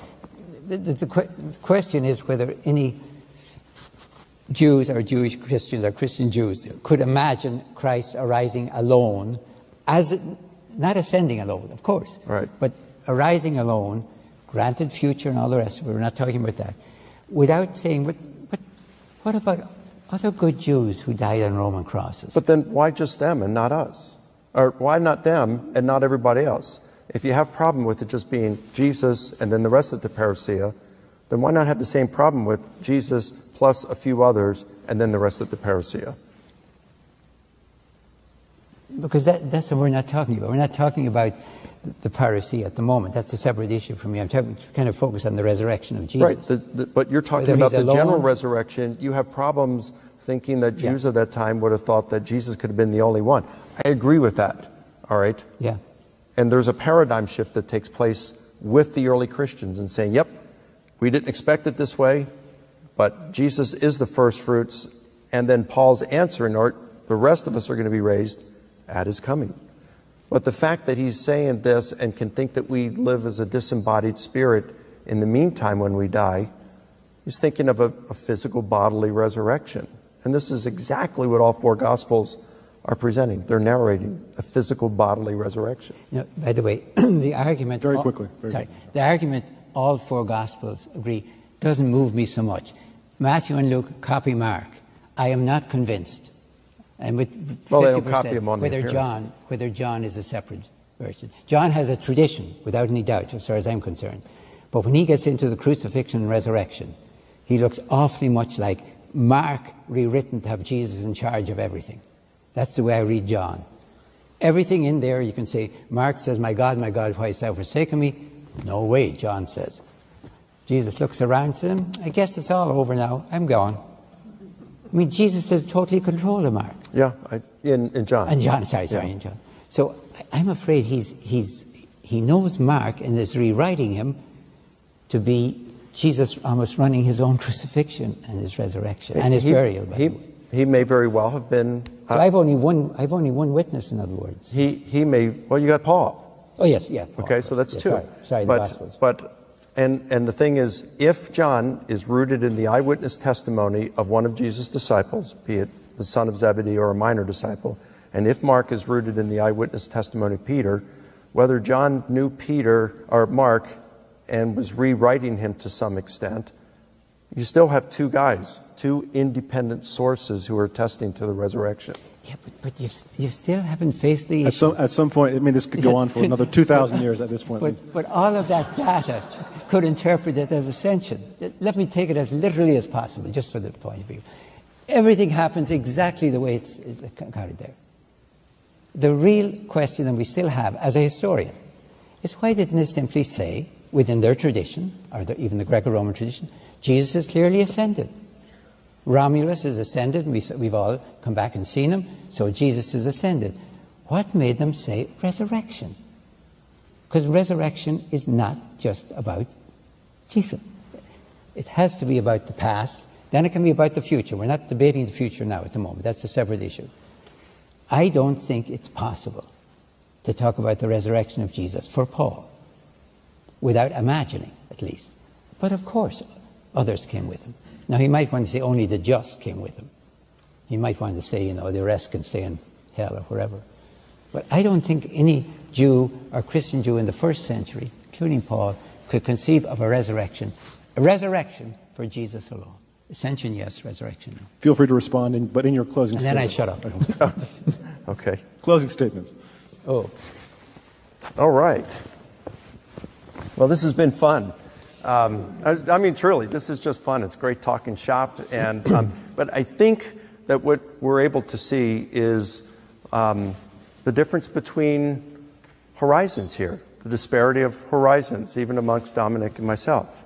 I have no problems with saying there's a supernatural being, that there's a supernatural dimension of reality. Now, I look at some other things. I'll look at things such as near-death experiences, for which there are about 100, 200 that are really, really well evidenced. We have corroborating data where a person, it appears that they have an out-of-body experience, and then based on that out-of-body experience, they receive accurate information they could not have possibly known otherwise, except had they been outside of their body. There's some fraudulent claims like that, and most of them can't be verified. There's about 100 to 200 that can. All right? There's a number of things that would radically answered prayer. Craig Keener has also done some study, and he's interviewed eyewitnesses over, his wife is from the Congo, and gone over, and even people in his family, his mother-in-law, and so they have witnessed things like the raising of the dead. He's talked to people who have seen people who, like a woman who went in her town to a witch doctor. She had gone blind, the witch doctor couldn't do anything, and as a last resort, they went to a pastor in the village, and he said, please pray for us. And he says, I don't know that you, and he prayed for her. Anyway, he says, I can't guarantee he prayed, and she was healed. She got her eyesight back. He documents a bunch of miracles like this. So I do think that there is a spiritual dimension of reality, that miracles, genuine miracles, not just psychosomatic stuff, but real divine miracles occur today. I don't think Dominic thinks that. So that's a difference in our horizons, okay? When I look at the New Testament, the early literature, especially those that appear rooted in eyewitness testimony, it seems to me that these earliest Christians believed that Jesus was more than just God in the sense that Caesar was, that the Romans claimed of Caesar. He's the creator and sustainer of the universe. Where did they get this idea? As monotheistic Jews, and I think the only reason can be, the only plausible explanation is Jesus made claims to this effect, whether implicitly or through his actions. I think we've got really good evidence that Jesus rose from the dead. The earliest Christians, the earliest literature we have, all talk about a physically, literally resurrected Jesus. And the Apostle Paul, who knew the Jerusalem apostles, that we can verify that they certified that his gospel message was the same thing they were preaching. That doesn't mean they verified everything he said was the same thing or that there was no disagreements. But the gospel message, that basic message about Jesus, the kingdom, and what he preached, that he was in agreement with them. Certainly that included who he was and about his resurrection. So if Paul is preaching a literal bodily resurrection, that's what the Jerusalem apostles were preaching as well. And Paul said if Christ was not raised, we're not going to be raised. And Paul didn't mean just metaphor with Jesus, because if he meant that with Jesus, then he meant that with us as well. And I want to think that my afterlife is more than just a metaphor that will exist in the minds of my loved ones who survived me. That's not what Paul was talking about. He said, if the dead aren't raised, let's eat and drink, for tomorrow we die. He meant it, and they staked their lives, and many of them died for it, because they truly believed that Jesus rose from the dead. And this is what skeptics, how they interpreted the Christians, and the Christians responded to those skeptics by proclaiming, by defending the bodily, historical resurrection of Jesus. This is what we look at with historical Jesus research. We apply these principles. Now, I applaud Dominic for looking at the practical applications and the theology behind a metaphor. But for me, if Christ has not been raised, the metaphor might be nice, but that's not going to cause me to follow Christ. If it comes to a point where I have to give up my life or face possible imprisonment, torture, and execution, I don't care about the metaphor any longer. The only thing that's going to sustain me during that time is my confidence that Christianity is true, because Jesus rose from the dead, and because he lives, I will live too. Thanks.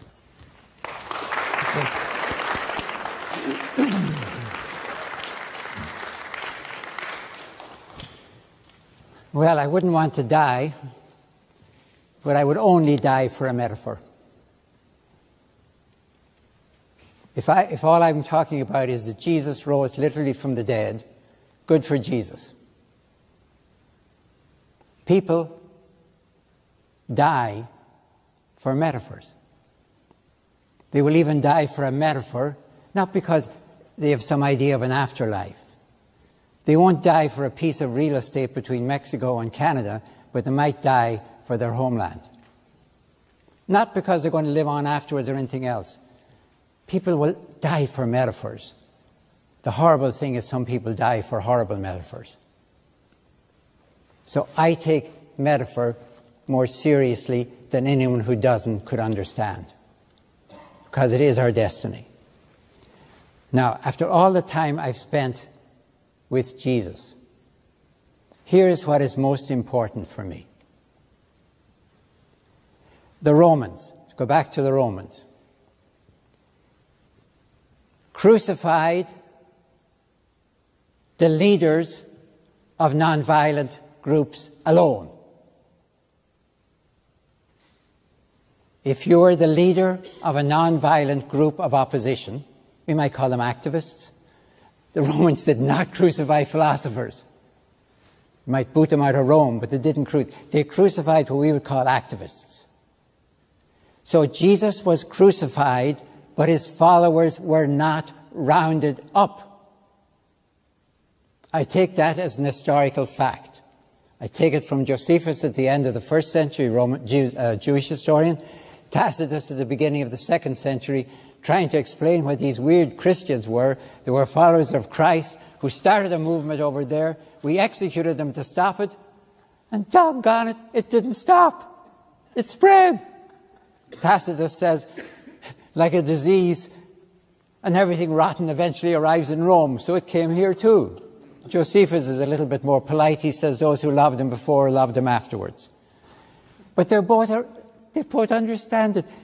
We executed the follower of a nonviolent movement, and it didn't stop the movement. Now, I take that as a fundamental fact. You know from the story of Barabbas, which I think, by the way, is parable, not history, that Barabbas in Mark's Gospel is in jail with the others. Romans are going to crucify them all in a nice row. They're a violent group. Jesus is going to be crucified alone. According to Roman law, anyone who stirs up the people or creates a tumult, what we call an activist, will, according to their rank, I'm quoting now, either be crucified, cast to the beasts, or sent to an island. Never quite understood why being sent to an Aegean island is a punishment, but I've never been there for a winter, so maybe that's something else. That tells me the most important thing. Jesus died for non-violent resistance to violence itself, not just to Rome. Rome was just the normalcy of civilization. The resurrection means for me that God is on the side of that. I cannot imagine the crucifixion without the resurrection. It's just a brutal death without the resurrection. It is God's vindication that the way to handle violence is non-violence, because violence escalates violence more and more. Maybe they didn't know that in the first century, but we know it today. So if I have only one thing of Jesus, only one thing, and I have this one thing, he died for non-violent resistance to the normal violence of imperialism. Not just to Rome. Rome was just the Mediterranean version of it in the first century. I think that is, for me, an evolutionary challenge. How will we, granted the escalatory violence that is the normalcy of civilization,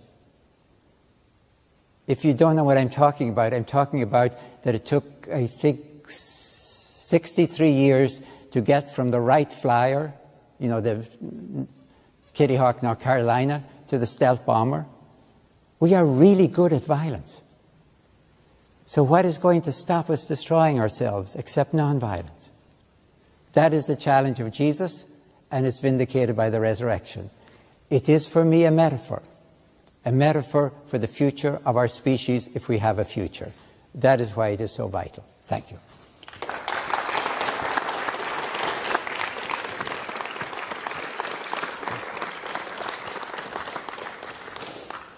So we now move on to our final portion of this evening's dialogue, questions and answers.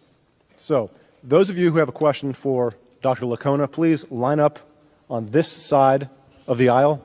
There is a microphone toward the front of the auditorium here, and likewise those for questions for Dr. Crossan, line up over here.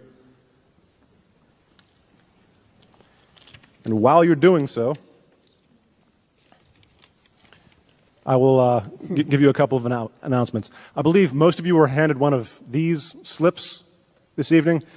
This is an encouragement for you to go to a surveymonkey.com and fill out a survey about this evening's event. What you liked, what you didn't like, what you wanted to see more of, so on and so forth. And also, you are please invited to an event on November 7th at 7:30 p.m. in the Social Sciences Building, room 3030. Ratio Christie, one of the groups hosting this event, will be hosting Georgia Tech Professor of Chemistry, Dr. David Sherrill, who will be giving a talk on the topic, Science and Faith, Enemies or Allies. We'll take a question over here first. Hi, thank you for this great talk. So Dr. Licona, my question was that you have alluded to Paul a lot in your talk, but historically Paul was not an eyewitness. And I don't think there's a way to really figure out whether his experience on the road to Damascus, historians can figure out whether that happened or not. So how do we know that historically Paul did not affect the Gospels as he was the earliest writer, or Christianity in general? And the other question pertaining to literal and metaphoric Jesus as being portrayed as God was that in the Old Testament there are a lot of figures that are called God. Angels are called God, judges are called God, Moses is called God. And that's alluded in John chapter 10, where Jesus actually refers to that why are you stoning me? Because, referring to Psalm 82. So if the author of John from the gospel, the prologue literally meant God, why would he put in, for example, 17:3, which terms Father as the only true God? Or ends the gospel by saying that I've written all of this so that you may know that he's the Messiah, the Son of God, not creator of the universe, right? Good questions. So I would say with John, he does distinguish Jesus from other so-called gods because he talks about Jesus being the creator of the universe. All things came into being by him, and through him, nothing came into being that came into being. And you have Paul saying the same thing in a couple different places. 1 Corinthians 8:6, Colossians 1, 16 and 17, where Jesus is the creator and sustainer of the universe. So, I mean, this is quite different than others. So, in terms of Paul, Paul does claim to be an eyewitness of the risen Jesus. In 1 Corinthians chapter 15, verse 8, he says, "Last of all, as to one untimely born, he appeared to me." And 1 Corinthians 9, he says, "Has not Jesus appeared to me? So, or have I not seen Jesus?" So he does claim to be an eyewitness of the risen Jesus. He may, we don't know, but he may have seen Jesus preach during his lifetime. I mean, every time you turn around the Gospels, Jesus is up in Jerusalem as at a festival, Passover, whatever. Paul would have been there as well. Who knows? Paul was a Pharisee coming up through the ranks. He may very well have been at the trial of Jesus. We don't know. But he certainly claims to be an eyewitness of the risen Jesus. In Galatians chapter 1, he says that 3 years after his conversion, he went up to Jerusalem and he met with Peter for 15 days. And the Greek word is hysteresai, meaning he was getting some information about Jesus. He hadn't walked with Jesus, so he wants to get the whole 9 yards from someone who had. You know, "Hey, Paul, I heard he walked on water," or "Peter, you walked on water. Did he really do that? What was it like? Were you walking on water too at some point? And how did you feel? Or what did he say to you when you were at the campfire after talking to the crowds all day?" So, and then he goes back up 14 years later and runs the gospel message past them to verify that he's saying the same thing that they're saying. So this is before any of the gospels are written. So even if we didn't have any of the gospels, we can get a basic message from Paul of what the apostles were preaching. So did his preaching influence any of the gospels? Maybe at maximum Luke's gospel, but I don't think so, because Paul wouldn't have been around during that time. And Luke said he got his information. It's kind of ambiguous. He's either saying he got it from eyewitnesses or those who knew the eyewitnesses. He certainly get it from Mark. Whether he got some from Paul, I don't know, but I don't see any Pauline influence in the others. Thank you. Thank you, Dr. Crossan, for being here. You mentioned that you affirm historians use the criteria of authenticity. Given that Jesus' proper burial described in the New Testament fulfills the criterion of multiple attestation and the criterion of embarrassment, as women were the ones who anointed Jesus' body in the burial process, and given that Jesus' proper burial is consistent with Josephus tells us that Rome allowed Jews to follow their customs, including taking the crucified victims off the cross and burying them, how do you reconcile this with your view that it's plausible that Jesus was thrown into a common grave and eaten by wild dogs? All right, just a correction of fact. I didn't say we should, I agree we had to have criteria. I did not say we should use the double differentiation, but leave that aside. The problem with the burial for me is this. When I look again from Mark into Matthew and Luke and into John, I'm seeing that as a stream of tradition. It's getting better and better all the time. I'm trying to imagine what was there before Mark. When Mark, the best Mark can say is that maybe some pious Jew named buried him out of respect for, like Tobias. Now, I want to know, as a historian, is that hope or history? Do they really have facts? And if they have facts, why does it have to keep getting better in Matthew and Luke and John? Of course, the burial of Jesus is the burial of a god. It's a magnificent burial. I don't think they knew what happened to Jesus. And while it is true that you could certainly bribe your way, if you had enough money, to get the guards to give you the body, of course you could. That's the only way you could. The function of crucifixion was to hang you up there as state terrorism, to warn you, don't do what this guy did or you'll end up like he has. So I don't think the Romans obeyed the Jewish expectation that you don't leave a crucified up overnight on the cross. I don't think the Romans cared. Their function was to leave it up there as long as they wanted. So I don't know how we can be sure of what happened to the body of Jesus. I don't know how to do it. Maybe Mark is telling us history with Joseph of Arimathea. But boy, Luke, John really has to clean that up with Nicodemus and the huge amount of spice. It's like they don't know what happened, and the best they can do is, surely some pious Jew took care of the body. Is that all right? To be fair, we're running short on time. We have. Yeah, sorry. I'll give them preference. Sorry, Michael. Okay. First of all, gentlemen, thank you for your time and coming and share your knowledge of historical Jesus and Christianity. Appreciate it very much. My question, I'm just curious, are there any new documents or fragments that have come to light in the last, recently, I don't know, maybe 5-10 years, something roughly, that have really added significantly to the body of knowledge about the historical Jesus? And if so, what has it?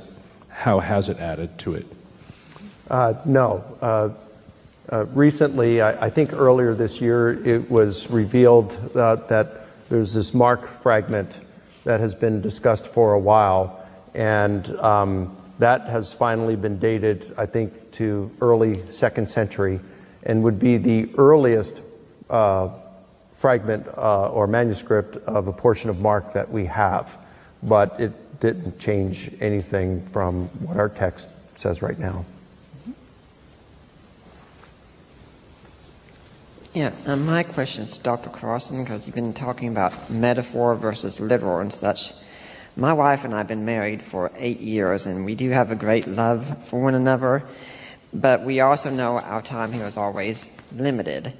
And when we see a literal resurrection of Jesus, and he says, because I live, you shall live also, and live forever, eternal, that brings us a lot of great joy. That's the difference it makes. What can a metaphorical resurrection do for us that would be even close to what a literal one is? Because the metaphor is for the future of the human race. So what you've just said, that really the importance of the resurrection for Jesus is that you're going to get one too.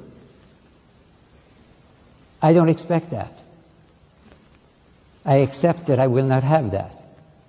But the metaphor is about the salvation, redemption of the human race, whether we are going to destroy ourselves, or whether, as I said, nonviolent resistance is the only mode of countering violence that will redeem the human species. Now, if you're convinced, of course, there's a heaven and a hell in the future and God's going to fix it all up no matter what we do, that's different. I think we are responsible for our own future.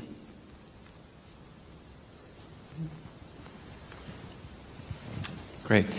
So I have a question about the ascension, and I know the resurrection is important in making a case for Christianity, but it seems like the ascension kind of gets pushed aside. And when you evaluate the ascension, and you see it, Matthew looks like it happens in Galilee, Acts mentions 40 days, and I know even Paul mentions 500 people seeing Jesus at one time, which would, I suppose, happen during that 40 days. So a lot of things kind of don't connect, and I see that as a bit of an objection. So I'm curious if maybe you've ever thought through, or has anyone ever made such a historical case for the ascension, and how do you maybe deal with some of those areas that seem to not match up very well?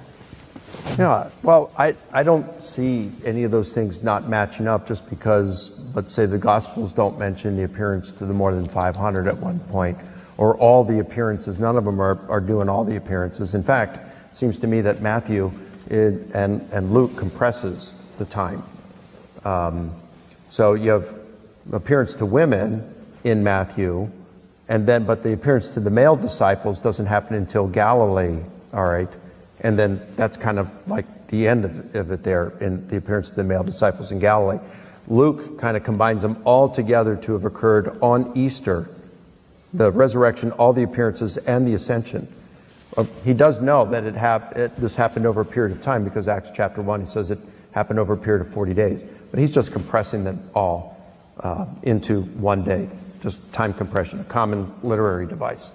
Why he does it, I don't know. Maybe it's to increase the intensity. Maybe it's to keep the focus on Jerusalem, which was the headquarters of the Christian church. Maybe it was because he was running out of space on his scroll and just did that to compress. I don't know why. But none of them are trying to report all the appearances. And notice that in 1 Corinthians 15, the women aren't mentioned because the Paul causes kerygma. It's the official formal public proclamation for which the appearance to women would have detracted in that culture. So he doesn't mention them. But I don't see any kind of tension between them. Now, why don't historians talk a lot about the ascension? Maybe because we just don't have enough evidence to verify it. And, you've got multiple independent sources that talk about Jesus' death. Multiple independent sources, even those rooted in eyewitness testimony, talking about his physical resurrection. We just don't have that with the ascension.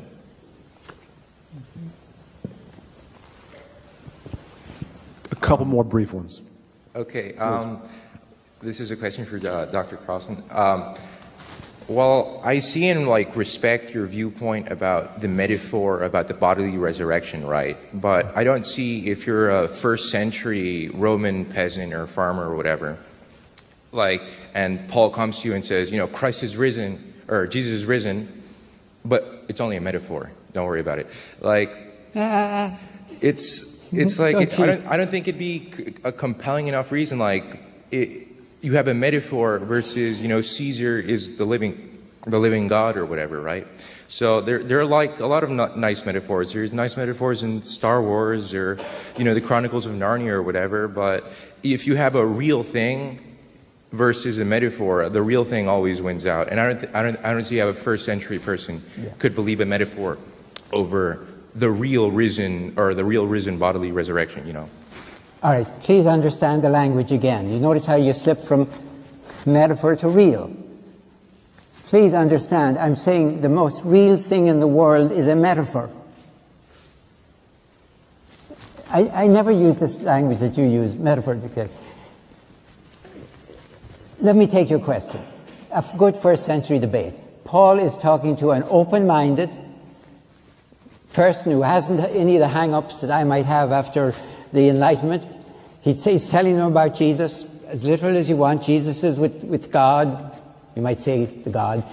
A good open-minded Roman would say, but Augustus is already among the gods, and he is taking care of the Roman Empire. Why do we need another one? There's only one empire, or one world, they would say. Paul would say, this is how it works. What is Augustus doing for you? If he's talking to a high aristocrat in the Senate, he's not talking to him because he's not listening to him.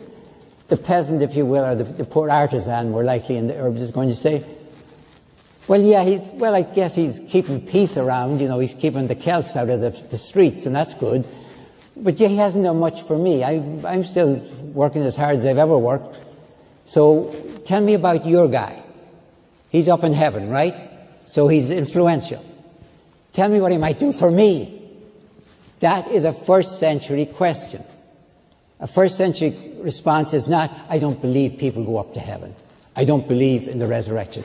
No, that's all us. First century is, what's he going to do for us? That's where Paul would say, fine. And in fact, Justin Martyr almost says the same thing when he says, well, you guys claim that your emperors go up to heaven too.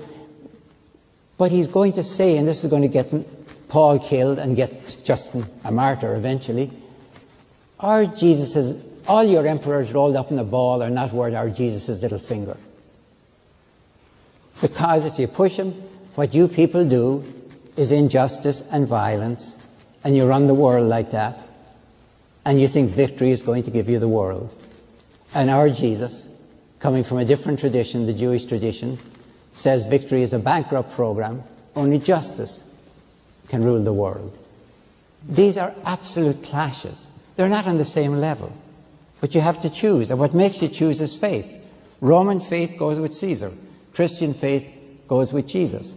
They're both acts of faith, and they're both making an act of faith in a metaphor.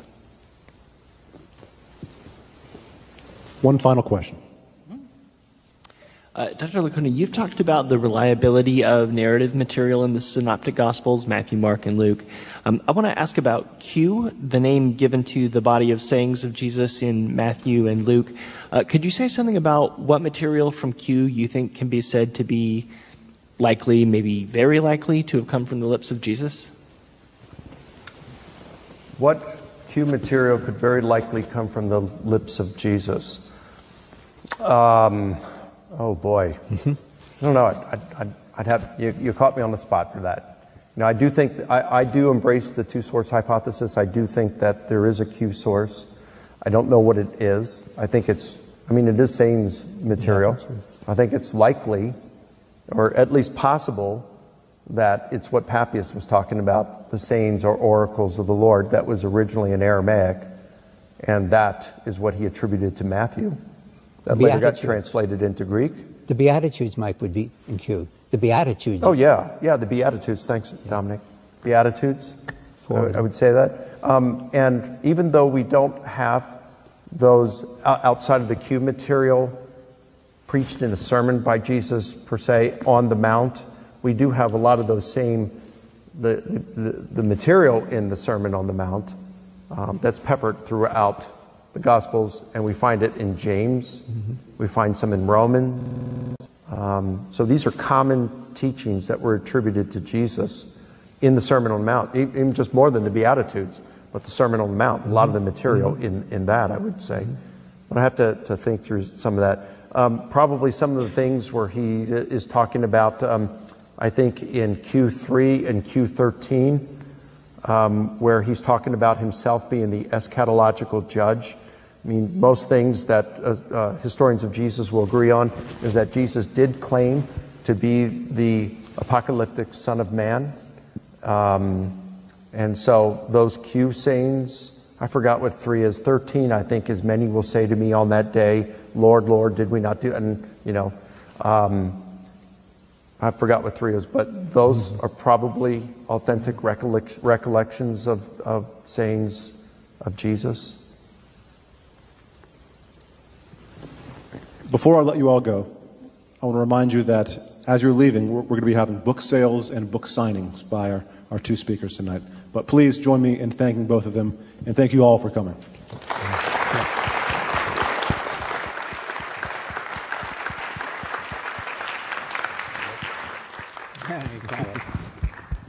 Thank you. That was fun.